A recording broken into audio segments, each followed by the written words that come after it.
रुपौली विधानसभा में उपचुनाव हुआ है और उपचुनाव पर विशेष चर्चा करने के लिए हमारे साथ है उदय जी। रुपौली विधानसभा का क्या स्थिति बना, कैसे जीत हार हुई, थोड़ा सा वर्णन कीजिए आप। सबसे पहले आपका स्वागत है भाई मेरे। रुपौली विधानसभा, वही रुपौली विधानसभा जिस पे बीमा भारती जेडीयू से 5 बार विधायक वहाँ रही है और लोकसभा चुनाव से पहले इस्तीफा देकर चली जाती है आरजेडी में और लोकसभा चुनाव हार जाती है और लोकसभा चुनाव हारने के बाद उनको फिर आरजेडी वहाँ विधायक उपचुनाव में देता है आपको टिकट और टिकट से फिर वहाँ चुनाव लड़ती है और फिर वहाँ चुनाव हार जाती है। बहुत बड़ा समीकरण हुआ है, वहाँ खेला हो गया है। खेला समझ रहे हैं, खेला बीमा भारती के साथ हो गया है। एक वीडियो वायरल हुआ था सोशल मीडिया। लालू प्रसाद का जो कैडर वोट है, यादव वोट, वो कहाँ चला गया कि फिर हार गई? नहीं, लालू यादव का यादव वोट मिला है, लेकिन MY समीकरण जो मुस्लिम है ना, वोट में संदमारी हो गया है। अब गंगोट समाज वहाँ ज़्यादा है, वहाँ 2 बेग कालाधर मंडल और आपके बीमा भारती दोनों गंगोट समुदाय से आते हैं।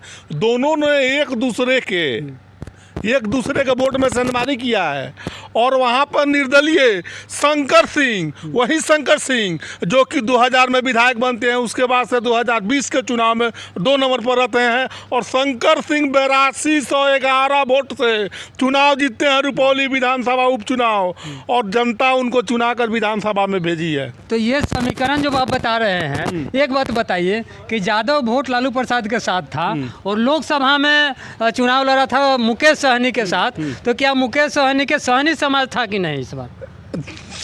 सब था, सब वोट में टूट हुआ है, तब ना शंकर सिंह वहाँ जीता है।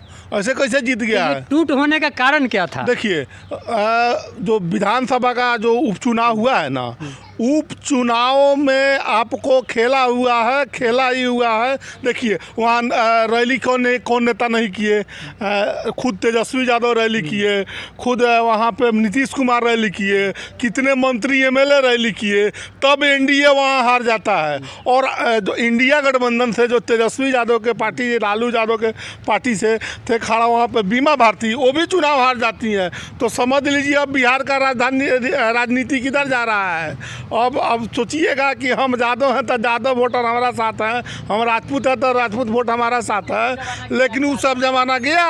अब जात पर लोग वोट नहीं दिया। देखिए निर्दलीय कैसे जीत गया। शंकर सिंह 2000 में विधायक बने थे, उसके बाद अभी 2024 में बने हैं, 2020 में रनर रहे हैं। तो वोट अब चाहिएगा कि जाति का फैक्टर तो थोड़ा सा टूट रहा है। हालांकि बिहार है, उपचुनाव का रिजल्ट पूरे देश में देखे होइएगा, उपचुनाव का रिजल्ट भाजपा के पक्ष में भी नहीं गया है। इंडिया पक्ष पर 2 निर्दलीय जीता है, एगो पर आप जीती है जालंधर में, वो 37,000 वोट से जीती है, देख सकते हैं। तो ये उपचुनाव से क्या आपको लगता है कि आने वाला जो बिहार विधानसभा के चुनाव है उस पर कितना फर्क पड़ेगा? सुनिए, अभी और चुनाव है बिहार में, 3-4 गो सीट का और चुनाव है, तो उस हो जाने दीजिए, तब पूरा बताएंगे आपको कि ऊँट किस करवट बैठेगा। राजनीति में आप काफ़ी परिपक्व है कि राजनीति आप नज़दीक से देखते हैं, जानते हैं, इसलिए हम यह सवाल रखे हैं कि इस उपचुनाव से आने वाले बिहार विधानसभा चुनाव पर क्या फ़र्क पड़ेगा? देखिए, 1 सीट का चुनाव अभी हुआ है, 2-4 सीट का होगा तब ना उसका, मान लीजिए 10 गो सीट का रहता, 5 गो जीता, चाहे 8 गो जीता, 10 गो जीता, तब ना मजा आता। हाल फिलहाल तो लोकसभा चुनाव भी हुआ है, अंदाजा नहीं लीजिए। लोकसभा चुनाव में पप्पू यादव के साथ बीमा भारती खड़ा थी, रुपौली में खड़ा थी ना। हम लोग रुपौली की बात कर रहे हैं। वही बीमा भारती जो पप्पू यादव उनको लगभग 30,000 से ऊपर वोटों से हराने का काम करते हैं ना निर्दलीय होके। आज संजोग देखिए, पप्पू यादव का कैंची छाप और शंकर सिंह का भी कैंची छाप मिल गया। हालांकि वहाँ शंकर सिंह को वहाँ पर प्रशांत किशोर जी का भी साथ मिला है और जो स्वर्ण वोटर हैं और सभी जात का वोट मिला है, तभी शंकर सिंह वहाँ पर निर्दलीय चुनाव जीते हैं। हालांकि ये सोचने वाली बात होगी एनडीए गठबंधन और महागठबंधन को भी कि अब क्या होगा, क्योंकि नीतीश कुमार खुद वहाँ प्रचार किए, सारा नेता लोग प्रचार किया, सारा मंत्री लोग प्रचार किया। अरे आप वही रुपौली है जिसमें 97,000 को लीड लोकसभा चुनाव में रुपौली विधानसभा में, मालूम है किनको मिलता है? रुपौली विधानसभा में 97,000 का लीड संतोष सिंह कुशवाहा जो कि जेडीयू के कैंडिडेट थे, और वहाँ पे पप्पू यादव को 72,000 का लीड मिलता है। और वहाँ मात्र बीमा भारती को क्या लीड मिलता है मालूम है? उस दर्शक जो देख रहे हैं उनको जानकारी के लिए हम बता दें, वहाँ पर बीमा भारती को मात्र 10,900 वोट मिलता है। तो सोच लीजिए उस लोकसभा विधानसभा चुनाव में, विधानसभा क्षेत्र में लोकसभा चुनाव में जेडीयू की बीमा भारती कहाँ थी? तो कहीं ना कहीं जो वोट मिला था लोकसभा में पप्पू यादव को, वो वोट कहाँ जाके सेट हो गया? नहीं, पप्पू यादव साइलेंट हो गए, मदद नहीं किए। मदद तो अगर किए रहते हैं तो बीमा भारती चुनाव जीत गई रहती।